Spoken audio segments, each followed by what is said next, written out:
Hola amigos, mi nombre es Juan Aleso y junto a Carlos Solubica queremos saludarlos e invitarlos a compartir con nosotros este espacio de reflexión que hemos dado en llamar El Derecho y el Revés.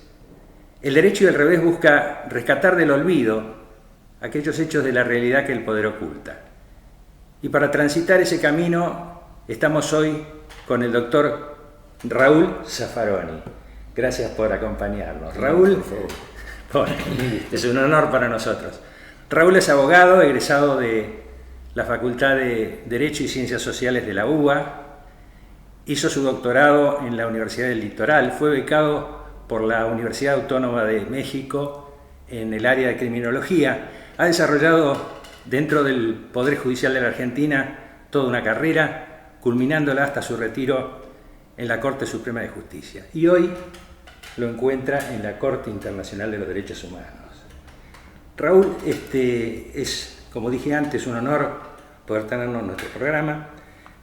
Y quería consultarte, antes de pasarle la palabra a Carlos.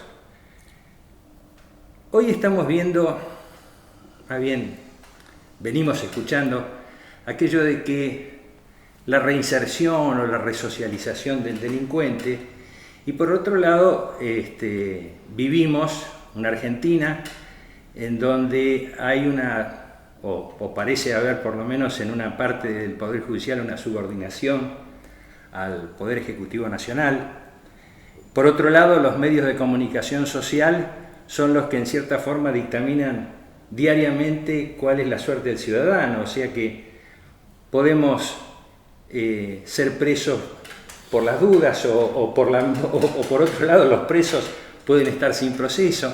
Es decir, nos parece que estamos viviendo fuera de un Estado de Derecho. Entonces la pregunta sería si esa resocialización o reinserción que pensamos para el delincuente podría ser también aplicada a la justicia, al Poder Judicial en realidad. Bueno, lo de la reinserción o resocialización del delincuente es un viejo lema. Realmente lo que nosotros tenemos es un depósito de presos que funciona de esa manera.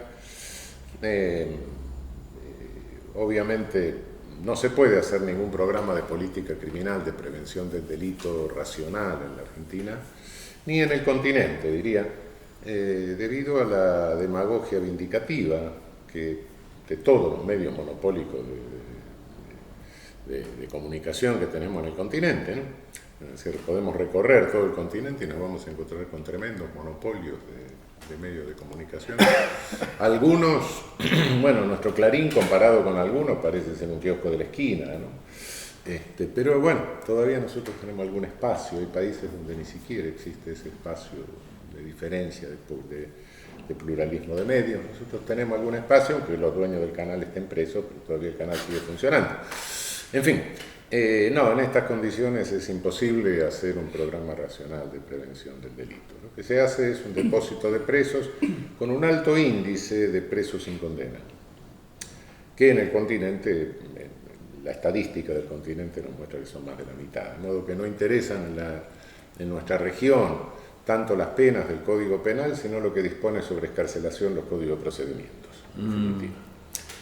Son presos por las dudas, en realidad. Bueno, de modo que hablar de resocialización, reinserción, repersonalización o cualquiera de esas cosas en nuestra región es un absurdo. En cuanto a la justicia, quisiera advertir lo siguiente: en el país debe haber unos 3.000 presos, ¿no? 3.000 jueces, quiero decir. Me confundió presos con jueces. Bueno, algunos de ellos. Debe haber unos 3.000 jueces o algo por el estilo. Estamos juzgando al Poder Judicial por el comportamiento de unas 40 o 50 personas. Eso sí. En última instancia. Pero son las que más se notan. Sí, son las que salen a luz. Es decir, es el comportamiento que diría institucionalmente patológico a veces. Esto está llevando a cabo una política que también la vemos en la región, una política de persecución a dirigentes populares, etc. Y no solo es persecución política. Si fuera persecución política solo ya sería muy grave. Pero además es persecución y destrucción de nuestra burguesía nacional, de nuestro capital nacional. No en beneficio del socialismo, claro, sino en beneficio de corporaciones transnacionales. Bueno, entonces ahí eso es una manipulación, es lo que se llama ahora el lawfare, que es un entendimiento, un acuerdo de medios de comunicación para estigmatizar y sectores del Poder Judicial proclives a la criminalización del político. ¿Cuándo dirías que esto arranca? En la Argentina esto arranca obviamente desde que asume Macri, por supuesto. En otros países en otro momento. No voy a abrir juicios sobre otros países porque no puedo. Pero acá en la Argentina tiene 3 años de antigüedad. Ahora, es un fenómeno reciente. De acuerdo a lo que vos decís, entonces, más que una reforma del sistema o del Poder Judicial, lo que se trata es de un problema de personas. No. Ah.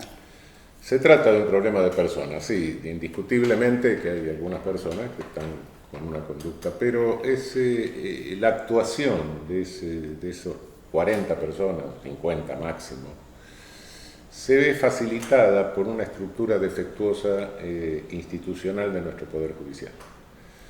Creo que vos podés leer todas las constituciones del mundo y creo que no vas a encontrar alguna que tenga un Poder Judicial estructurado institucionalmente de una manera tan absurda, tan demencial como la tenemos nosotros.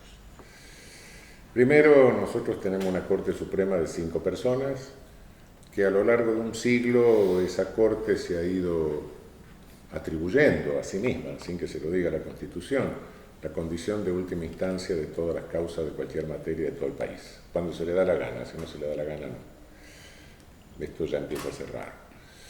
En segundo término, bueno, fundamentalmente esa Corte se dedica a eso, ahora no se dedica casi a la función constitucional de declarar la constitucionalidad de leyes, etc. Es un trabajo mínimo.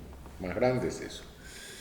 En segundo término, nuestro control de constitucionalidad es débil.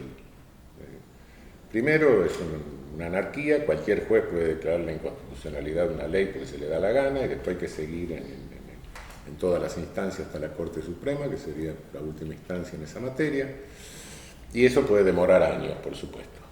Cuando la Corte Suprema declara la inconstitucionalidad de una ley, el único efecto que tiene es que no se aplica en el caso. Después la ley sigue vigente, cada juez sigue entendiendo si es constitucional o inconstitucional. Además, si transcurre tanto tiempo hasta que sí, ya no interviene la Corte, a lo mejor eso ya no pero está vigente. Tampoco te podés atener al criterio de la Corte porque la jurisprudencia de la Corte no es obligatoria en la Argentina, de modo que cada juez sigue diciendo lo que quiere. De modo que en cada caso habrá que llegar a la Corte y la Corte misma puede cambiar de opinión si cambia la composición. Es decir, se murió alguno, se renunció a alguno, nombraron otro, etc. Además tenemos códigos únicos en el país, pero con 25 posibles interpretaciones diferentes que nadie unifica. No tenemos casación nacional en ese nivel. Bueno, esto obviamente que es una inseguridad jurídica permanente, ¿no? Y ese es el defecto estructural. Entonces, que genera el espacio para que estas 40 personas hagan lo que están haciendo. Entonces, cualquier propósito que podamos tener de producir una reforma del sistema judicial tiene que pasar indefectiblemente por una reforma constitucional. Como solución de fondo, sí. Como solución provisional, no necesariamente. Se puede hacer un remiendo de momento. Un remiendo. Los remiendos siempre salieron mal. Pero es un remiendo. No. Podés ampliar la Corte a 15 ministros, por ejemplo, porque eso por mayoría simple de las 2 cámaras, porque la Constitución no dice el número de jueces que tiene que tener la Corte. La dividís en 5 salas. Y en consecuencia esa función que ya hoy es costumbre porque tiene un siglo, etcétera, de última instancia la vas dividiendo en salas. Y la función de control de constitucionales, de declarar la constitucionalidad, la podés, que voten los 15 ahí, ¿no? Eso sería un remiendo. Otro remiendo es, descentralizar la competencia penal federal de la capital, lo cual se puede hacer extendiendo la condición de jueces federales a los jueces federales, es decir, a todos los jueces penales de la Ciudad de Buenos Aires que hayan sido nombrados con acuerdo del Senado. Entonces puede hacer y se disuelve esa concentración de poder en 60 y pico de jueces. Esas son remiendos. Ahora sí,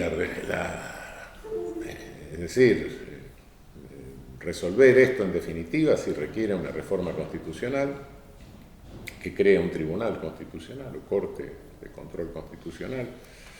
No tenemos necesidad de inventar la pólvora, vemos más o menos cómo funcionan en Europa y se puede crear un modelo más o menos parecido de corte constitucional, con nombramiento plural, con mandato largo, pero mandato no vitalicio, que se renueven por tercios, designaciones cruzadas. ¿Esa Corte Constitucional reemplazaría lo que soy la Corte Suprema o sería otra instancia? Normalmente en el derecho constitucional comparado, donde funcionan bien, y te digo, bueno, qué sé yo, Alemania, Austria, Italia, España, Portugal, modelo donde está funcionando esto. No, es una corte extrapoder que al mismo tiempo controla la justicia electoral, el control de los partidos políticos, resuelve conflictos de poderes. Nosotros no tenemos, la Constitución Nacional no dice quién resuelve los conflictos de poder. Alguien lo tiene que resolver porque si no hay una guerra civil, claro. Pero no dice la Constitución quién. A mi juicio creo que, como están las cosas, tendría que ser la Asamblea Legislativa. Pero es una opinión, la Constitución no lo dice. Bueno, una Corte Constitucional también tiene la función de resolver conflictos de poderes. Es un tribunal político en el sentido de gobierno, ¿no? Sí, un tribunal que regula el equilibrio entre los distintos actores de gobierno. Y bueno, eso por un lado, sí. No, sería un tribunal distinto.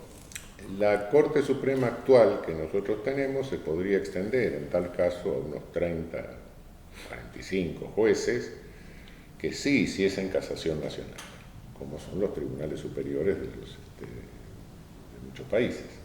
Es decir, una Corte Constitucional como tribunal extrapoder. Pero eso sí demandaría una modificación. Eso requiere una reforma constitucional. Hay una cosa que no... Bueno, yo creo que necesitamos una nueva Constitución, ¿no? Yo también. Reforma, pero básicamente, bueno, entre otras cosas, esta y muchos otros temas que necesitamos incorporar en una nueva Constitución.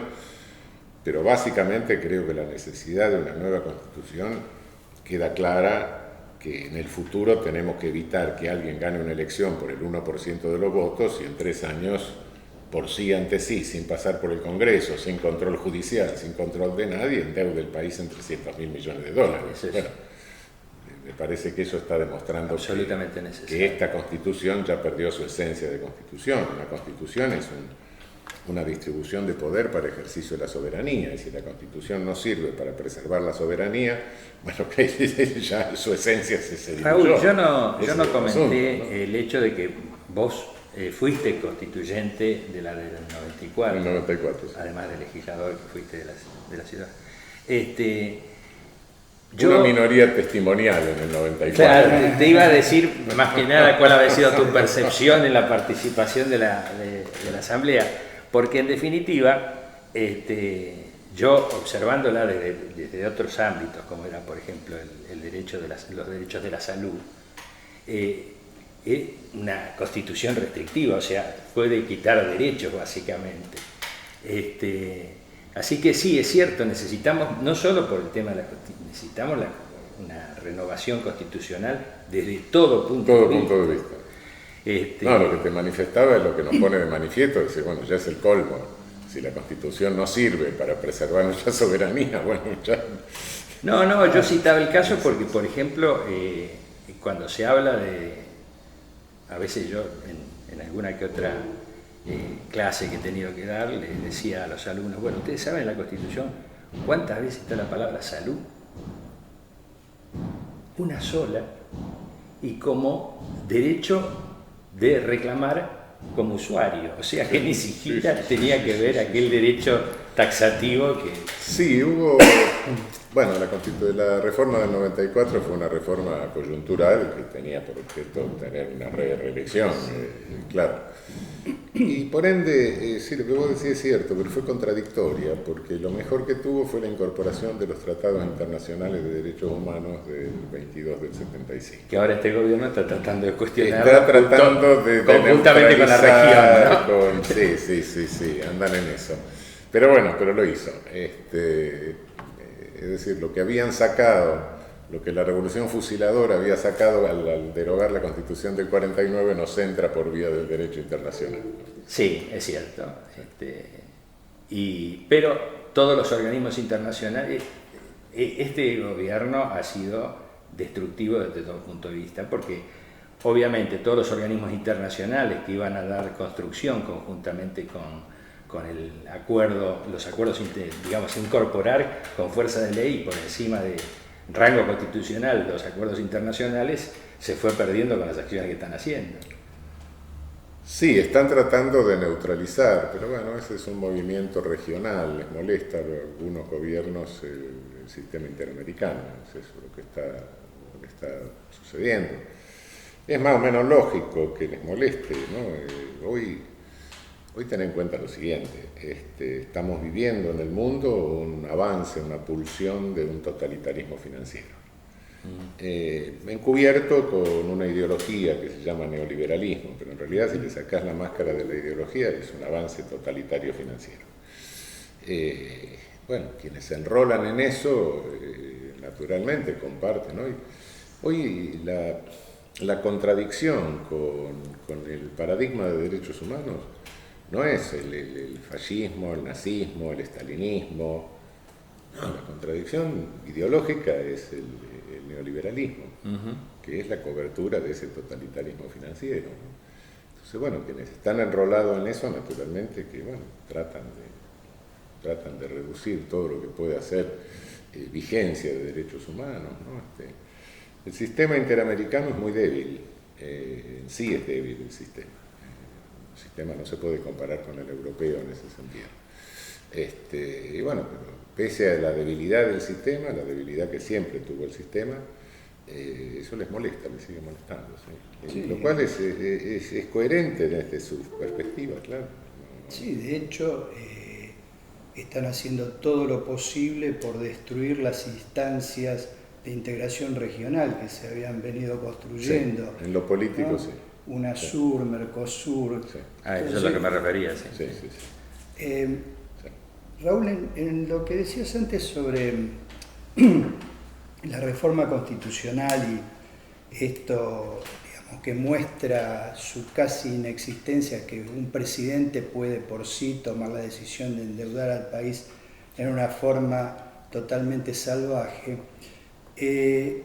en algún momento... No es salvaje, yo diría delincuencial. Sí, eso sería una macroadministración fraudulenta, sí. ¿No? Si lees lo que es el delito de administración fraudulenta, la Untroy alemana, sí, esto es una macroadministración fraudulenta. Sí, bueno, es cierto, me quedé corto. Y creo que en algún momento podría llegar a serlo, no me animo a decirlo en este momento, no lo analicé suficientemente, pero en el plano individual, si vos hicieras esto como administrador de los bienes de un incapaz, te meterían preso.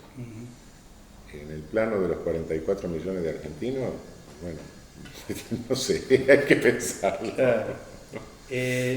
Lo que quería preguntarte es algo que en algún momento te escuché plantear en relación a una posible reforma constitucional, que es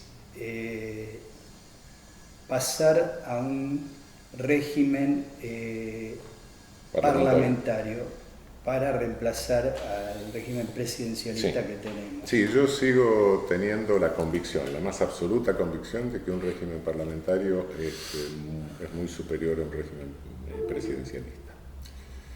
Lo único que tengo ahora, en este momento y en esta coyuntura, la duda es si lo podemos hacer en estas circunstancias. Alguna vez hablando esto con Néstor Kirchner, que le gustaba la idea, dijo, sí, no, después nos vamos a dedicar a eso y bueno, al principio van a dar 2 o 3 tumbos y después se acostumbran. Sí, el régimen parlamentario exige una práctica, una gimnasia de la política que nosotros no tenemos. Existe una gimnasia de acuerdos por arriba de la mesa, ¿no? Claro. Sí, sí. No. Hay que hacer mayoría, te nombro a vos, entonces trae tus votos del Parlamento, pero te nombro ministro. ¿No? Claro. Y forma un gabinete. Un buen ejemplo lo tenemos en España, ¿no? Claro. En este momento. Exacto. Nosotros no tenemos esa práctica, de modo que al principio sí. Probablemente. Más bien al contrario. Claro, tenemos una práctica contraria, medio fagocitaria, medio antropofágica, no sé. Bueno, de modo que sí, tenía razón Néstor, al principio posiblemente 2 o 3 gobiernos se caigan, ¿no?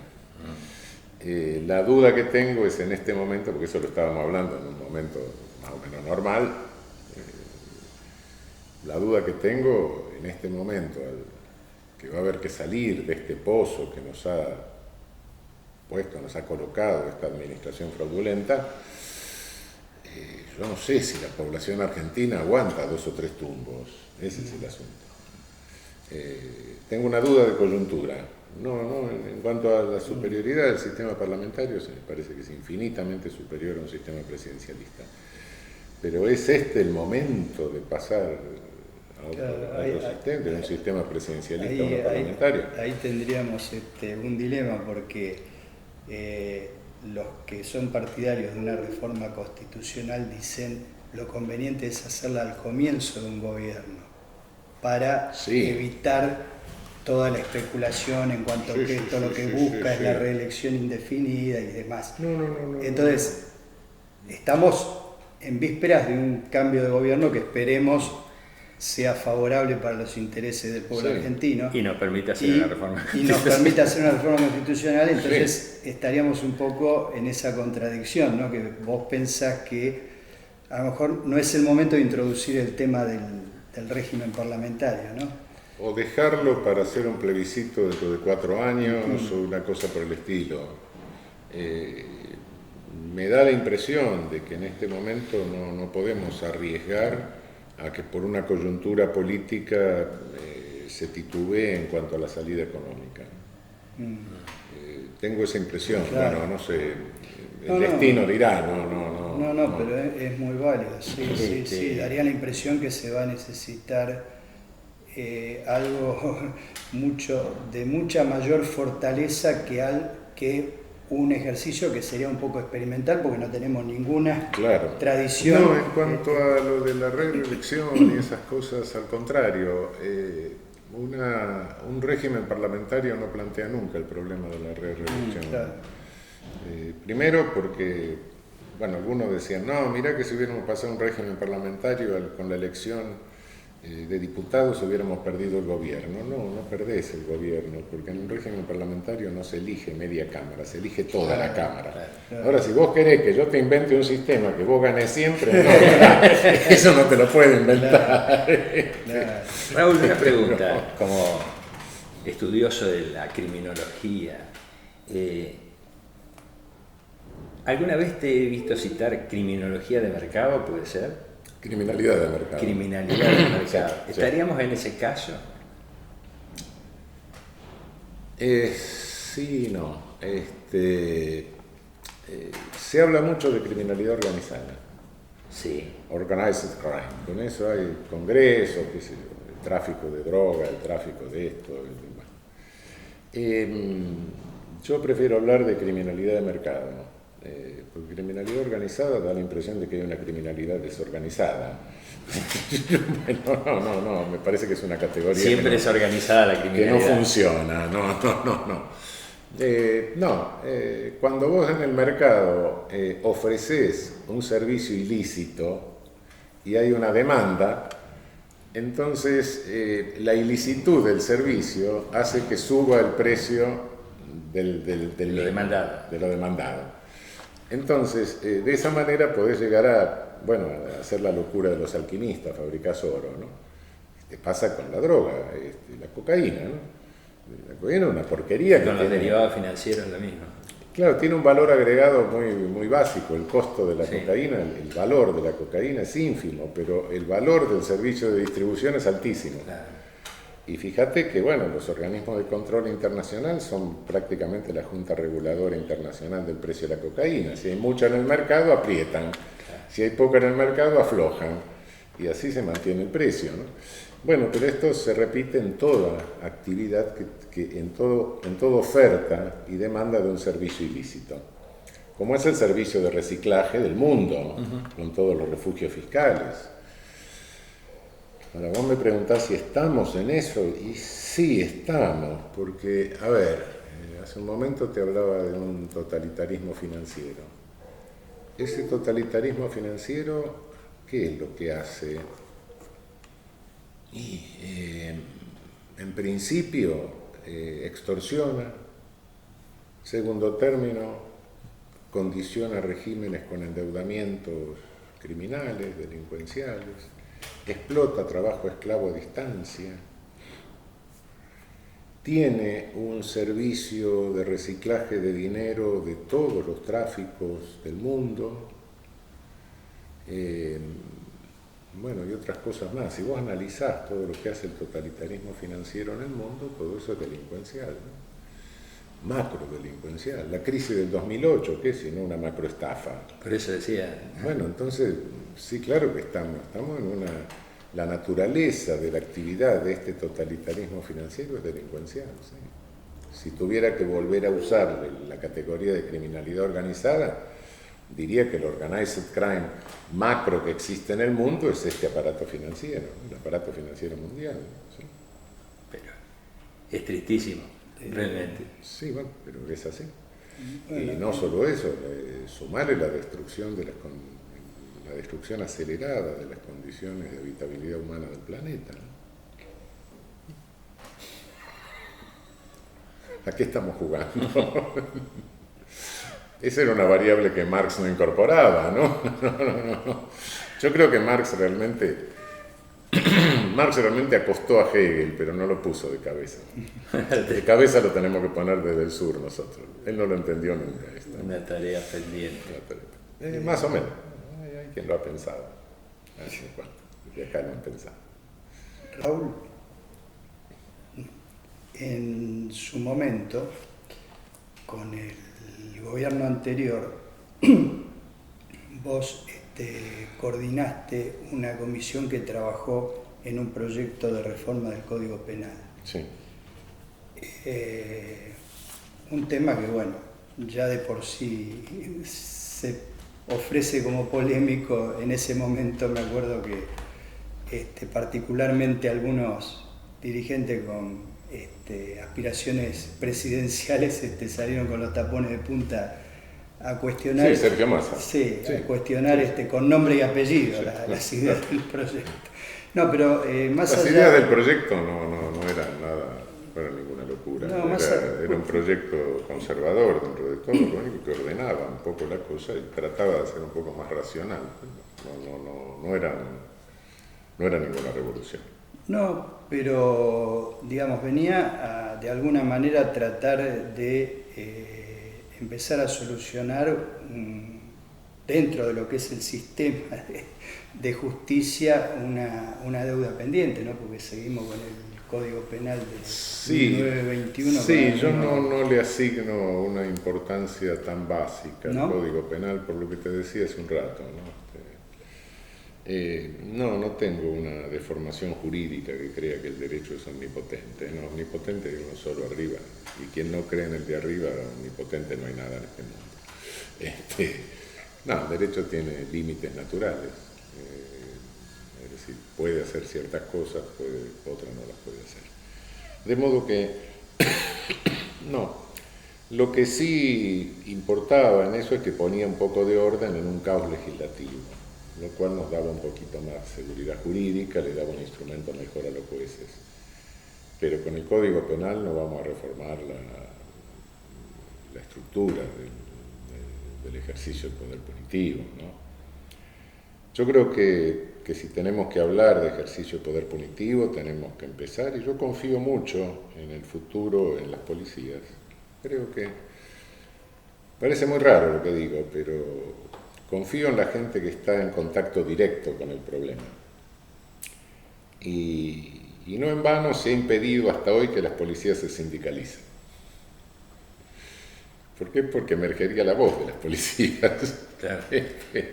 Hoy no sabemos con quién De cualquier estamos forma, hablando. Está hablando el jefe, está hablando la ministra, los policías no están hablando. Y a veces cuando hablan uno se sorprende. Tal vez vos no te sorprendas tanto por esto que estás diciendo, pero por ejemplo que el jefe de la policía bonaerense tiempo atrás dijera que el problema del crecimiento del delito en la provincia de Buenos Aires era por la situación social. Y claro, que es algo que para nosotros es obvio, pero que surja de la voz. Pero para el policía de la calle cabeza también. Y el día que se logren sindicalizar y que discutan horizontalmente las condiciones de trabajo, bueno, eso va a ser genial. Hay unas muchachas que están ahora haciendo una red nacional, unas muchachas policías es una red nacional contra el abuso sexual dentro de las fuerzas. Pero de cualquier manera una cosa que empieza a organizarse. Las mujeres empiezan a hacer lo que los hombres no hicieron. Y me parece bien, creo, no lo digo gratuitamente, la reforma psiquiátrica, la famosa reforma de desmanicomialización y todo, de Basalla y todo eso. Sí, Basalla, otros empezaron a hacer la teoría, pero ¿quiénes la llevaron a la práctica? ¿Quiénes la impulsaron? Los enfermeros. Bueno, ahora este gobierno decidió que los enfermeros no eran profesionales de la salud. No, claro, no, hay que tener cuidado con aquel que está en contacto con el problema, mejor neutralizarlo porque se lo ve. Vos, yo me acuerdo con una entrevista que tuve la oportunidad de hacerte hace unos años, hablando del problema de la policía de la provincia de Buenos Aires, planteabas la idea de que después un poco se empezó a avanzar en eso, pero creo que en este momento está un poco frenado, que era la creación de las policías municipales como forma de descentralizar lo que es el control de calle. Vos decías que la policía como cuerpo de la provincia de Buenos Aires tenía que dedicarse a las tareas más complejas. Es muy inmanejable la policía de la provincia de Buenos Aires por el número de personal que tiene. Muy difícil de manejar. Yo creo que pones a San Francisco de Asís ahí a dirigirlo y se le escapan las tortugas. No se puede. Un cuerpo muy grande, creo yo que teniendo en cuenta que muchos municipios de la provincia de Buenos Aires realmente sociológicamente son provincias. La Matanza, por ejemplo. Sí, claro. Entonces, bueno. La Matanza casi se podría considerar un pequeño país. Claro, ¿de quién tiene que depender la seguridad de calle? Bueno, de la autoridad local. El vecino, ¿a quién le va a pedir? Al intendente. Y si el intendente no tiene el poder de manejar eso, bueno. Está bien, un intendente puede hacer alguna barbaridad, un gobernador también.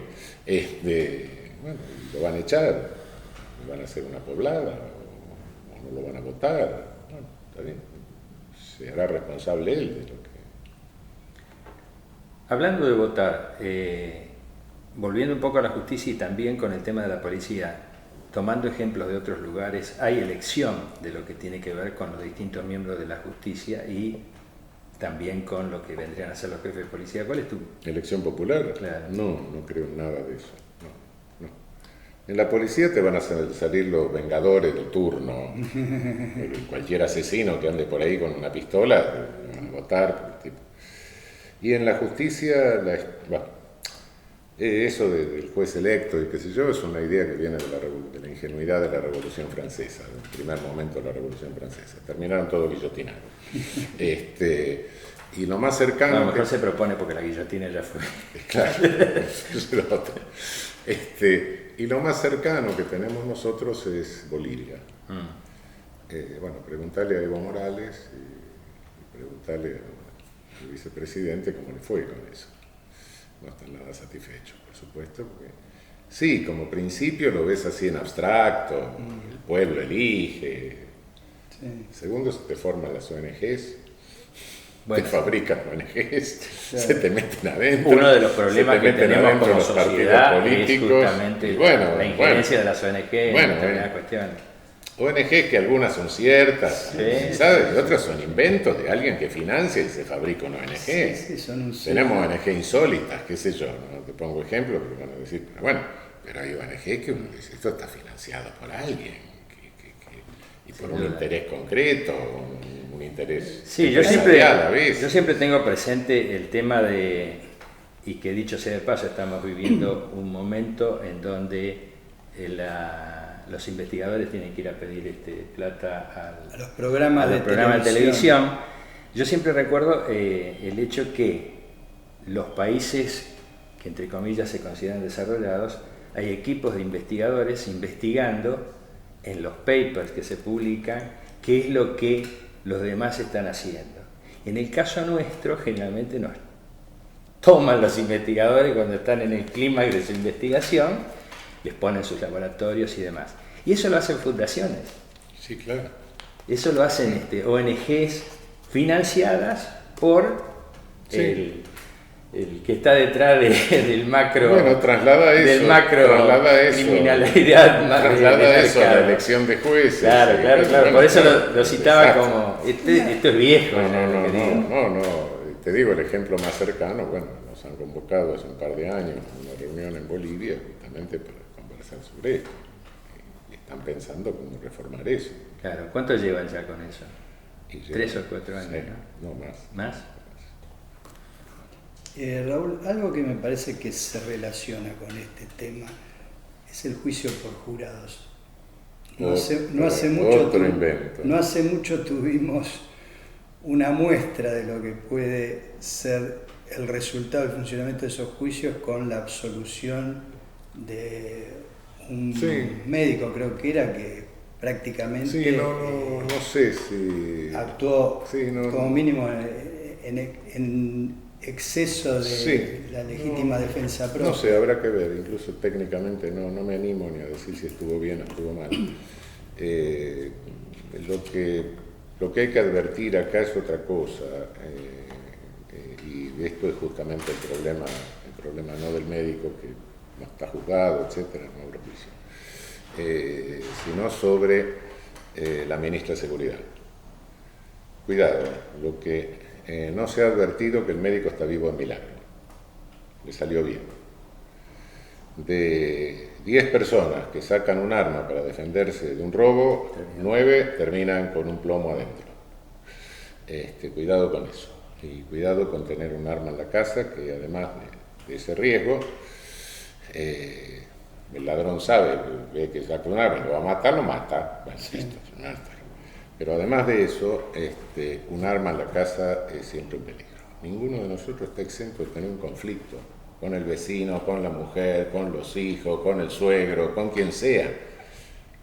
Un conflicto, bueno, que puede terminar en el peor de los casos a trompada, o un sillazo, un botellazo, con unas lesiones, si hay un arma termina con un muerto.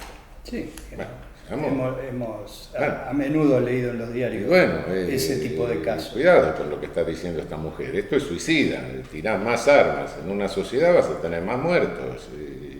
Llevar un arma en un auto, te chocan el auto, te apoyan el guardabarros, te vuelves loco. Eso también. ¿Qué sé yo? No sé a qué hora te pescan del día, en qué estado estás. Y bueno, si te agarras a trompada con alguien porque chocó el auto, bueno, una lesioncita. Estas cosas que eso que está señalando han ocurrido. Pero claro que ocurren. Pero esto que está señalando, el tema del armarse, es lo que estamos viendo en Brasil con Bolsonaro. Pero y por supuesto. Sí. En donde señala la posibilidad de que cualquiera pueda tener armas. Pero claro. Ya que estamos hablando él hablaba de juicios por jurado. Sí, que además perdón. creo que no terminó de dar la opinión, el juicio por jurado, porque yo le metí el tema del medio. A mi entender, el juicio por jurado tiene varios inconvenientes. El primero, práctico, que es caro.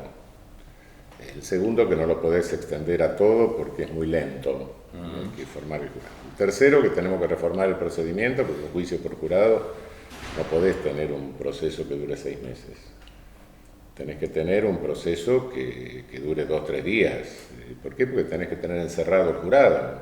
No va a tener un jurado preso 6 meses, va a tener jurado prófugo, aparte de neurótico. Entonces, pero la cuestión jurídica en sí misma es la siguiente. Es cierto que vos podés reconstruir los hechos sin saber nada de derecho.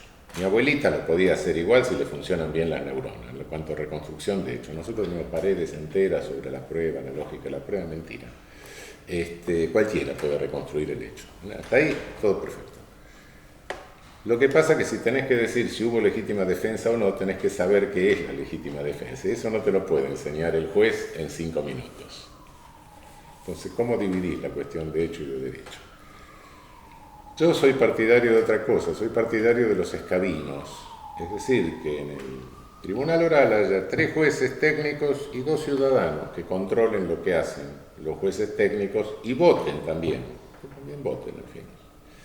Que asistan a toda la reunión, que asistan a la discusión, y creo que la discusión con 2 ciudadanos ahí sentados y participando tiene una seriedad que entre los jueces de profesión a veces no tienen. ¿Y qué hay con respecto al tema de los juicios express? No, bueno, en la sentencia pre-aporté. No, lo que pasa es que estamos, en realidad en todo el continente, se produce un embudo con los tribunales orales. No se puede tratar en juicio oral todo. Entonces se traban. Y entonces empieza a funcionar lo que los gringos llaman la plea bargaining, el juicio express, el acuerdo entre el fiscal y el defensor, y el tribunal lo homologa. En Estados Unidos el 95-97% de los casos se resuelven por plea bargaining. El jurado lo tenemos para la televisión en las series, nomás. Claro, sí. Porque además los abogados de jurado en Estados Unidos son carísimos. Y entonces sí, ahora ¿qué estamos haciendo? Estamos cambiando presos sin condena por condenados sin juicio, sea por el juicio abreviado, que es la plea bargaining nuestra, o sea por la flagrancia, que es la sentencia. Yo entendía que era solamente por delito de flagrancia, ¿no? No, solo por la flagrancia. No, el juicio abreviado también yo no tengo números, pero me doy cuenta de que la mayor cantidad de las sentencias acá son por juicio abreviado. Claro. Lo cual también lo impulsan los fiscales, que de ese modo no tienen que prepararse para el juicio oral, y también los jueces, porque te confieso que como juez lo más aburrido que hay es el juez de juicio oral. Claro. Tremendamente aburrido. Y cuando pasan los años y te entra un poco el sopor, es mucho peor. Claro. Yo querría aprovechar, ya que tu área de penal, de criminología, yo recuerdo que, no sé si es para laudar entre la criminología académica, hablabas de criminología cautelar, puede ser. Sí. ¿Por qué no nos explicás un poquito el concepto? Bueno, es un viejo concepto que proviene del siglo XVII, de un jesuita alemán, Spee. Spee escribió un libro que se llama Cautela Criminal, La Cautio Criminalis, 1631, donde destruye a todo el sistema inquisitorial, lo cual le trajo unos líos bárbaros, claro, por supuesto. Pero es una crítica despiadada al funcionamiento de toda la Inquisición. Y lo que él propone es la cautela criminal, es decir, la prudencia en el uso del poder punitivo. Y sí, lo que yo hablo es de una criminología que aporte datos de realidad para ir indicando cómo se puede aplicar el poder punitivo. Para ver más de un lado. Con una alta prudencia. Sí. Nosotros nos metemos, complicamos la cosa, aumentamos la violencia o disminuimos la violencia. En cada caso hay que hacer un cálculo. Yo me meto al conflicto, y ¿qué hago con el conflicto? ¿Lo agravo o realmente bajo el nivel de violencia? ¿Y eso lo asignás a una tarea del juez? Si bajo el nivel de violencia me tengo que meter. Ahora, si no bajo el nivel de violencia, si lo subo, cuidado con lo que estamos haciendo. No, yo creo que eso tiene que ser tanto del político que hace la ley como del juez que la aplica, de los dos. Acá no se trata de que el juez aplica la ley, ¿no? Y nuestro marco jurídico, eso debería ser, ¿es aplicable o es Sí, yo creo que en el marco jurídico de cualquier Estado de Derecho tiene que ser aplicable. No, me refiero a si es aplicable porque en definitiva, bueno, nos movemos dentro del marco. Sí.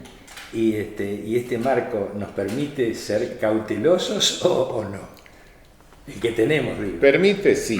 Ahora, que todos quieran ser cautelosos es otra cosa. Hay, naturalmente, que hay posiciones políticas que dejan de lado toda cautela. Sí, la que estamos en función, la que estamos haciendo, lo de Massa, por ejemplo, qué sé yo, en función de intereses mezquinos, de éxitos coyunturales, de sacar partido de cualquier situación. Por eso te decía, es casi imposible hacer hoy una política de prevención del delito racional en las actuales circunstancias, en la región me refiero.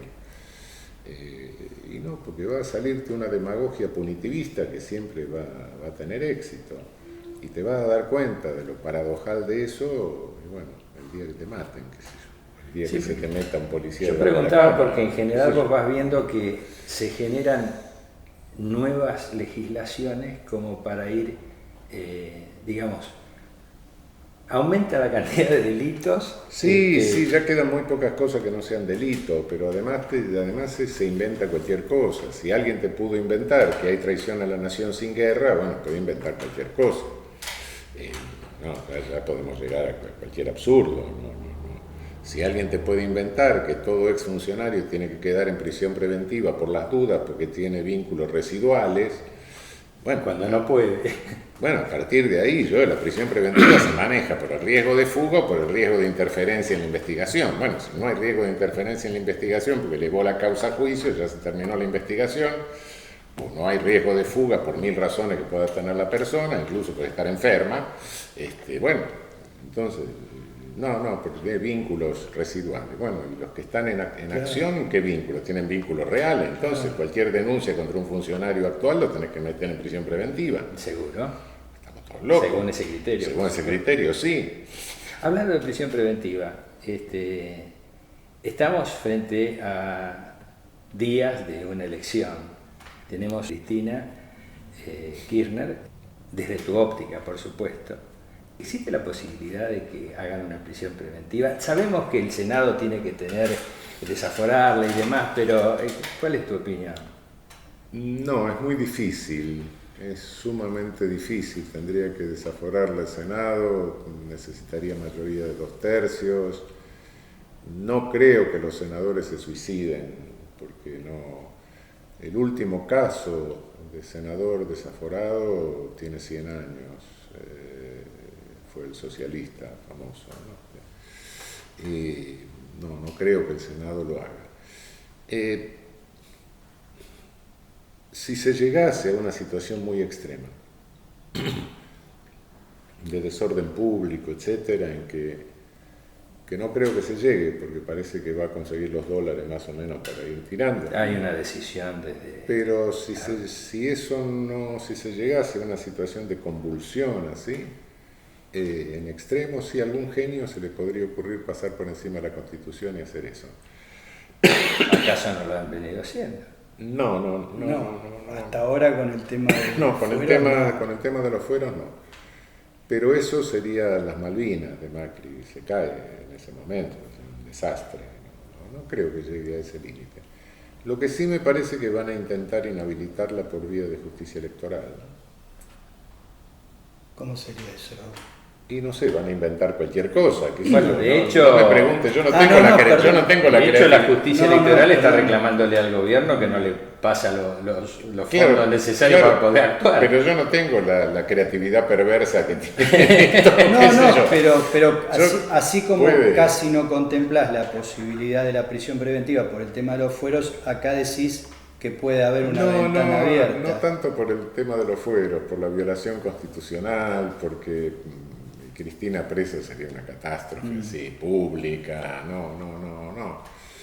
No, esto, no sé si es una ventana abierta, pero alguien lo va a intentar, ¿con qué argumento? No sabes. No sé, qué sé yo. Inventar se inventa cualquier cosa. Sí, ¿no? sí. De repente sacan un tiburón de una galera, ¿no? Un conejo ya, un tiburón sacan, ¿no? Entonces uno dice, bueno, qué sé yo. Pero eso pueden llegar a intentarlo. No, ponerla presa creo que no, tendría que ser una situación muy extrema, muy convulsionada y algún demente que en esa situación haga lo necesario para que se caigan antes. Claro. Sería dramático. No, sería dramático.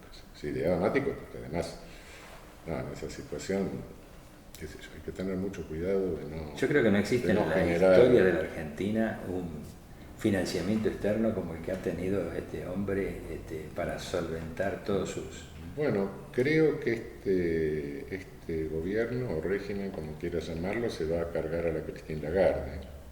Y... Claro, porque lo que yo iba a decir, no sé que si los países existe... europeos no están mirando con muy buenos ojos lo que está haciendo el fondo. Lo que yo me preguntaba es si en la historia del fondo hubo algún tipo de financiamiento de estas características. Yo no sé si en la historia, pero hoy cuantitativamente somos más del 60% del total de préstamos del Fondo Monetario. Sí. Y además están violando todas sus propias reglas, todas, ¿no? sí. Todo lo que dice su propio estatuto. Sí.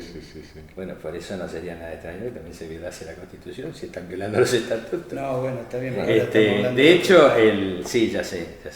De hecho, yo creo que es una situación absolutamente atípica la que estamos viviendo y altamente peligrosa. Es una visión que tengo yo. Es peligrosa.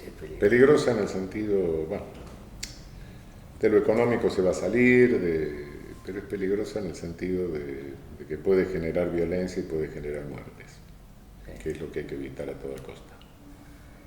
Bueno, Raúl ha sido muy generoso con nosotros, recibiéndonos en tu casa y discutiendo todas estas cuestiones y además muy nutritivo la conversación.